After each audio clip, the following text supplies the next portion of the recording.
सुप्रभात, नमस्कार, स्वागत है आप सभी का नए दिन में नए बुलेटिन में। आपके साथ मैं हूं प्रीति बिष्ट। सबसे पहले खबर आजमगढ़ से है, जहां रानी की सराय थाना क्षेत्र के अलीपुर गांव में सरकारी राशन और दुकान चुनाव की रंजिश को लेकर विवाद हुआ और देर रात पूर्व ग्राम प्रधान की गोली मारकर हत्या कर दी गई। तो जो हत्यारे थे वो मौके से फरार हो गए।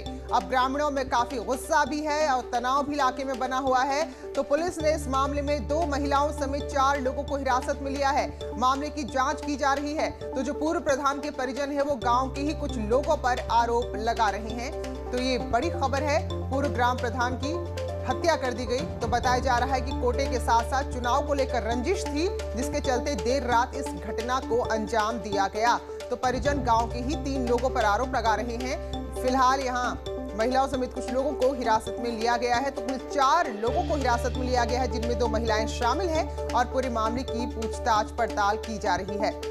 तो आजमगढ़ से ये खबर आई, जहां एक पूर्व ग्राम प्रधान की गोली मारकर हत्या कर दी गई। अभिषेक हमारे सहयोगी आजमगढ़ से जुड़ चुके हैं। तो अभिषेक, क्या कुछ जानकारी मिल पाई है इस बारे में?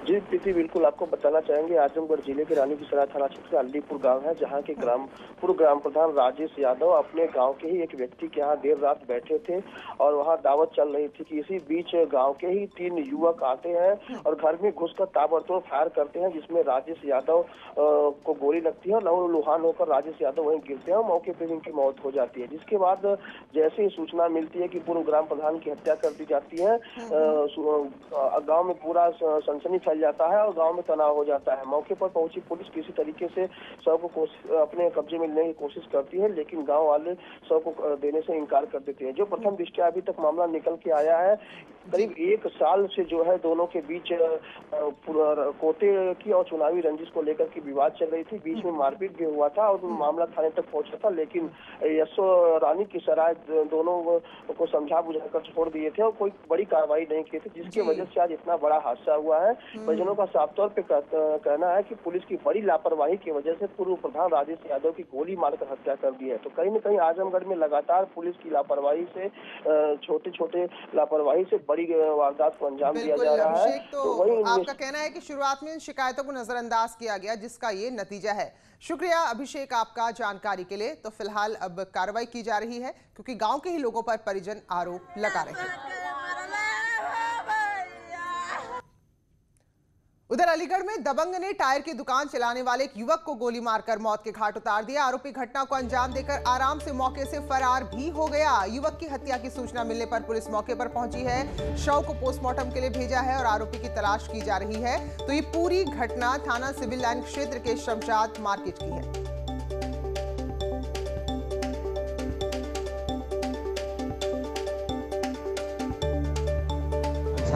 करके एक शॉप है, टायर वगैरह, अंसार नाम के व्यक्ति को जो है एक लड़के द्वारा गोली मारी गई। जो स्थानीय लोगों से पूछताछ में सामने आ रहा है कि एक लड़के द्वारा उसे गोली मार दी गई है, जिससे उसकी मृत्यु हो गई है और उस व्यक्ति की गिरफ्तारी के लिए तत्काल एबीटी में रवाना की गई है। और खबर ग्रेटर नोएडा से है, जहां मोबाइल कंपनी में भीषण आग लग गई, जिसकी वजह से यहाँ काफी नुकसान है। वेयर हाउस में आग लगी, जहां बहुत सारा सामान रखा हुआ था। तो लाखों का नुकसान इसमें हुआ है। हालांकि अभी तक ये स्पष्ट नहीं हो पाया कि किस वजह से आग लगी है। तो इकोटेक फर्स्ट थाना क्षेत्र का मामला है, जहां एक मोबाइल कंपनी के वेयर हाउस में आग ने काफी नुकसान पहुंचाया है। ये तस्वीर उस वेयर हाउस की आप देख रहे हैं और ये देखिए जरा, क्योंकि सारा इलेक्ट्रॉनिक सामान यहाँ पर था, तो बहुत तेजी से आग फैली और बहुत ज्यादा इसमें नुकसान हुआ है।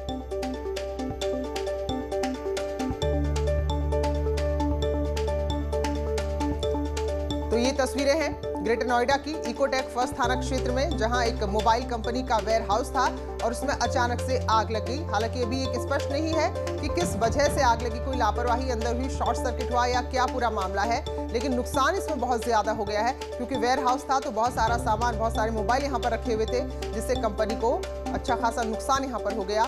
तो ये तस्वीरें आप देखिए। तो फायर ब्रिगेड को सूचना दी गई, उसके बाद ये आग को बुझाया गया।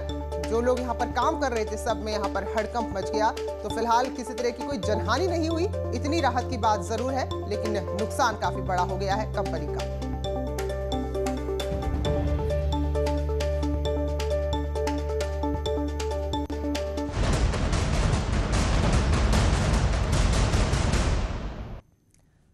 और अब बात करेंगे किसानों के हल्ला बोल की। तो कृषि कानून का विरोध जारी है, प्रदर्शन जारी है। गाजियाबाद के यूपी गेट में किसान डटे हुए हैं, गाजीपुर बॉर्डर पर भी किसान डटे हुए हैं और पूरी तैयारी है दिल्ली कूच की। तो नए कृषि कानून का लगातार विरोध पूरे देश में बढ़ता जा रहा है, खासतौर पर उत्तर प्रदेश में। सरकार हालांकि बार बार कह रही है कि 3 दिसंबर का वक्त आपको दिया गया है, आप आइए बातचीत कीजिए, क्योंकि कोई भी अगर समस्या है, कोई भी अगर आपत्ति है तो उसका निस्तारण बातचीत से ही हो सकता है। तो उससे पहले आप देखिए जरा कि किस तरह से किसानों को संभालना मुश्किल हो गया। तो इससे शर्त पर अनुमति दी गई है कि आप ट्रैक्टर लेकर नहीं घुसेंगे। तो फिलहाल किसान गाजीपुर और गाजियाबाद बॉर्डर पर डटे हुए हैं। दिल्ली के बॉर्डर पर डटे हैं किसान, केंद्र सरकार खोज रही समाधान, निकलेगा आंदोलन का निदान। जो किसान भाई आज अपना आंदोलन कर रहे हैं, वो सभी को मैं अपील करना चाहता हूं कि भारत सरकार आपसे चर्चा करने के लिए तैयार ही है। 3 दिसंबर को कृषि मंत्री जी ने आपको निमंत्रण पत्र भेजा है चर्चा के लिए, और भारत सरकार आपकी हर समस्या और आपकी हर मांग पर विचार विमर्श करने के लिए तैयार है। लड़ाई तो कई हफ्तों से जारी है, लेकिन पिछले 3 दिनों से ये दिल्ली बॉर्डर तक पहुंच गई और कृषि मंत्री की तरफ से बार बार अपील किए जाने के बाद भी किसान अपनी मांग पर अडिग हैं। सरकार किसानों की समस्याओं के लिए किसान यूनियन से बात करने के लिए, चर्चा करने के लिए पूरी तरह तैयार है। हमने 3 दिसंबर का आमंत्रण उनको भेजा है और मुझे आशा है कि वो सब लोग आएंगे और संवाद के माध्यम से रास्ता ढूंढेंगे। 3 दिनों से केंद्रीय कृषि मंत्री यही कह रहे हैं, बार बार अपील कर रहे हैं, लेकिन किसान हैं कि मानने को तैयार नहीं।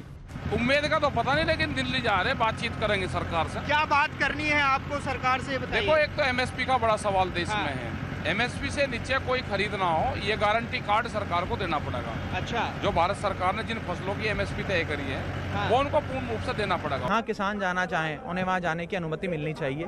मोदी सरकार को इसे अहम की लड़ाई नहीं बनाना चाहिए। इसलिए सिर्फ झूठ और दुष्प्रचार के रास्ते को पकड़कर ही राहुल गांधी अपनी बैतरणी को पार करना चाहते हैं। कृषि मंत्री के बाद इस मुद्दे को सुलझाने के लिए अब गृह मंत्री अमित शाह ने कमान अपने हाथ में ले ली है। उम्मीद है कि अब जल्द ही इस मसले का हल निकल आएगा। Bureau report, news 18 network. तो किसान रात भर बॉर्डर पर डटे रहे हैं। इस वक्त क्या स्थिति गाजियाबाद की जानने के लिए सीधे रुक करेंगे हमारे सहयोगी अमित राणा का, वो भी बॉर्डर पर पहुंच चुके हैं। तो अमित, जरा तस्वीरें दिखाइए और बताइए किसान आज के दिन की क्या तैयारी कर रहे हैं। प्रीति, आपको बताना चाहूंगा, कृषि विरोधी जो कानून बना है, इस कानून का लगातार किसानों द्वारा विरोध किया जा रहा है। यही कारण भी रहा कि दिल्ली गाजीपुर बॉर्डर पर किसान कल से ही डटे हुए हैं। फिलहाल की तस्वीर आपको सुबह की दिखाना चाहूंगा।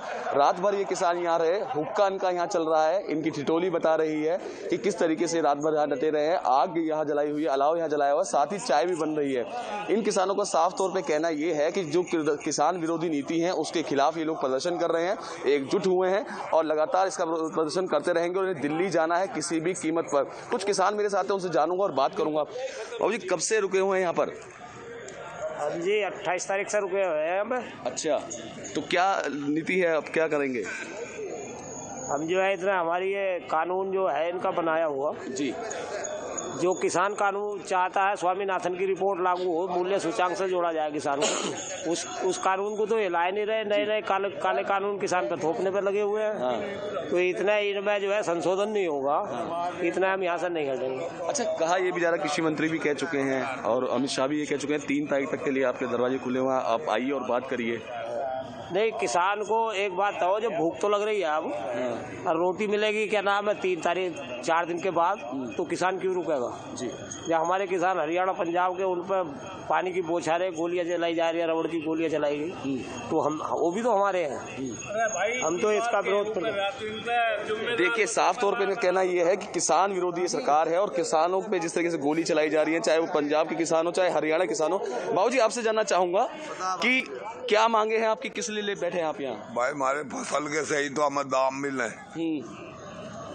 और बतेरी मांग है। हमारे गलत सलत लगा में हमारे पे कहीं टैक्स है, कहीं नो है। भाई, इससे कम नहीं वो नहीं बेचने के।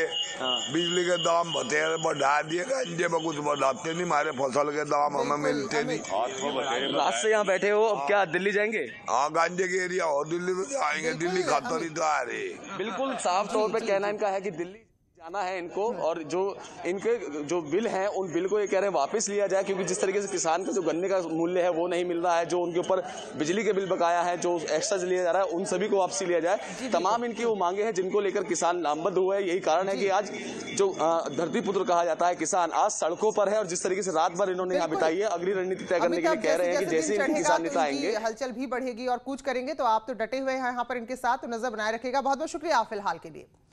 और अब बात करेंगे मुख्यमंत्री योगी आदित्यनाथ के आज के कुछ महत्वपूर्ण कार्यक्रम की। तो सुबह 10:30 बजे यानी कि 10:30 पर कोरोना को लेकर समीक्षा बैठक मुख्यमंत्री की है। पंचायती राज विभाग की सड़कों का शिलान्यास आज होना है। तो 800 करोड़ का बजट इन सड़कों के लिए रखा गया है। वहीं ग्रेटर नोएडा में डाटा सेंटर का भी मुख्यमंत्री आज शुभारंभ कर रहे हैं। तो मामले एक बार फिर से कोरोना की तेजी पकड़ रहे हैं, और खासतौर पर दिल्ली से जुड़े हुए इलाके जो उत्तर प्रदेश के हैं, तो आज हालात को लेकर समीक्षा बैठक करेंगे मुख्यमंत्री। 2 दिसंबर को मुख्यमंत्री योगी आदित्यनाथ की मौजूदगी में मुंबई में लखनऊ नगर निगम के बॉम्बे स्टॉक एक्सचेंज में लॉन्च बॉन्ड की लिस्टिंग होगी। 13 नवंबर को लखनऊ नगर निगम ने बॉम्बे स्टॉक एक्सचेंज में 200 करोड़ के कुल अंक के साथ अपना म्यूनिसिपल बॉन्ड लॉन्च किया था। अब इसकी लिस्टिंग होने जा रही है, जिससे स्वच्छता और विकास को और भी ज्यादा गति मिलेगी। इसी खास कार्यक्रम में 2 दिसंबर को मुख्यमंत्री योगी भी शामिल होंगे।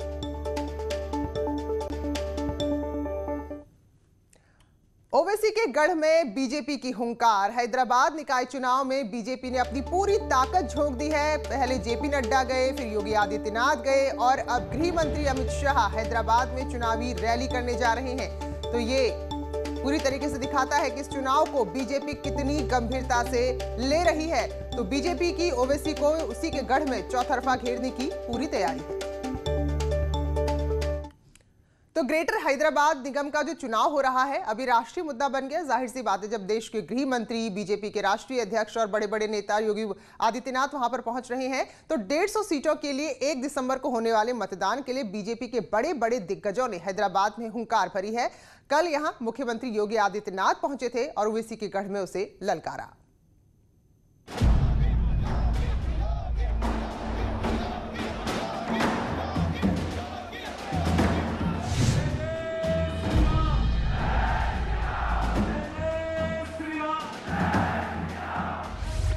ग्रेटर हैदराबाद नगर निगम चुनाव पर देश की निगाहें टिकी हुई हैं। 150 सीटों पर होने वाले चुनाव को लेकर बीजेपी के फायर ब्रांड नेताओं ने हैदराबाद में जमकर प्रचार किया। शनिवार को योगी आदित्यनाथ ने रोड शो किया और ओवैसी पर जमकर प्रहार किया। एक परिवार के द्वारा कैसे लूट खसोट करके एक तरफ आपके पूर्वजों ने निजामशाही के खिलाफ एक लड़ाई लड़ी थी, और निजाम के रूप में एक परिवार फिर से आकर के इस पूरे तेलंगाना और हैदराबाद में लूट खसोट का एक नया चरिया बनाने का दुस्साहस करे, ये स्वीकार नहीं होना चाहिए। क्या बीजेपी ने 1.5 साल हुआ उनको 300 उनके एमपी जीते, कितने पैसे उन्होंने हैदराबाद की तरक्की के लिए दिए?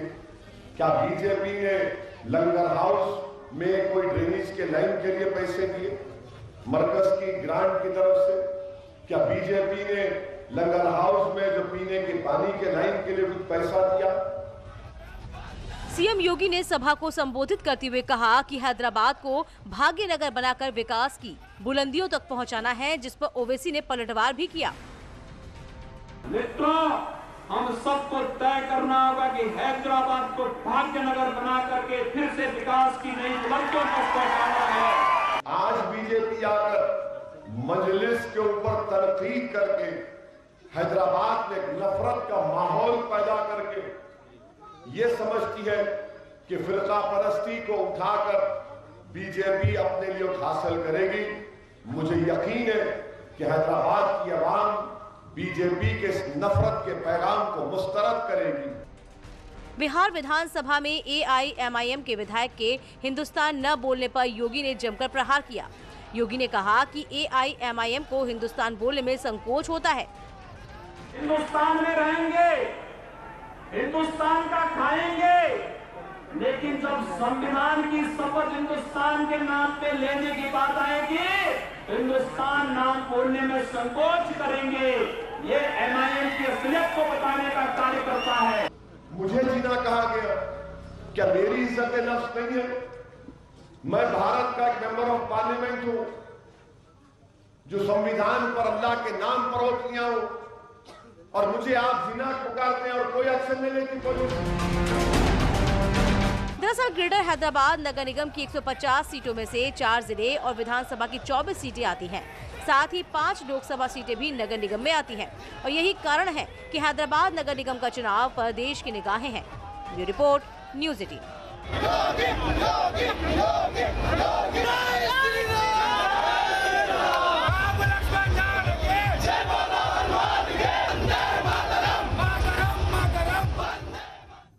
तो चुनाव भले नगर निगम का हो, लेकिन बड़े चेहरों के एंट्री ने इसे राष्ट्रीय स्तर का बना दिया है। फिलहाल एक छोटा सा ब्रेक के बाद स्वागत है आप सभी का। तो अब देव दीपावली पर प्रधानमंत्री का वाराणसी दौरा आधिकारिक तौर पर तय हो चुका है। जिला प्रशासन को भी इसकी औपचारिक जानकारी मिल गई है। तो कल प्रधानमंत्री नरेंद्र मोदी देव दीपावली में शामिल होने के लिए अपने संसदीय क्षेत्र वाराणसी आ रहे हैं। दोपहर 2 बजे वाराणसी पहुंचेंगे। उधर निर्वाचन आयोग ने भी प्रधानमंत्री के दौरे को हरी झंडी दे दी है, क्योंकि यूपी में 1 दिसंबर को विधान परिषद के चुनाव होने हैं, इसलिए चुनाव आयोग की अनुमति भी जरूरी थी। पीएम मोदी 30 नवंबर को वाराणसी जाएंगे। कोरोना वायरस के भारत में दस्तक देने के बाद पीएम मोदी की वाराणसी की पहली यात्रा होगी। इस दौरान पीएम सार्वजनिक बैठक करेंगे और कई परियोजनाओं का शिलान्यास करेंगे। वाराणसी में पीएम मोदी के लिए विशेष अंगवस्त्र तैयार किए गए हैं। कैलीग्राफी विधि से अंगवस्त्र तैयार हुए हैं। वाराणसी के बुनकरों ने इसे तैयार किया है और इस पर भगवान बुद्ध के संदेश को उकेरा गया है। काशी के बुनकरों ने इसे पीएम मोदी को भेंट करने की इच्छा जताई है। पीएम मोदी के कार्यक्रम को लेकर पहले से ही तैयारियां चल रही हैं। पीएम मोदी के देव दीपावली और सारनाथ में पर्यटन विभाग के लाइट एंड साउंड कार्यक्रम में शामिल होने की संभावना है। इसके अतिरिक्त उनके काशी विश्वनाथ कॉरिडोर भ्रमण की भी संभावना है। वाराणसी यात्रा के दौरान पीएम NHAI की एक परियोजना का लोकार्पण कर सकते हैं। पीएम मोदी के वाराणसी आने से पहले सीएम योगी ने उन सभी जगहों की तैयारियों का जायजा लिया जहां जहां पीएम मोदी के जाने का कार्यक्रम है। चलिए, तो इस बुलेटिन में फिलहाल इतना ही, लेकिन छोटे से ब्रेक के बाद देखना ना भूलिए खबरें उत्तराखंड की।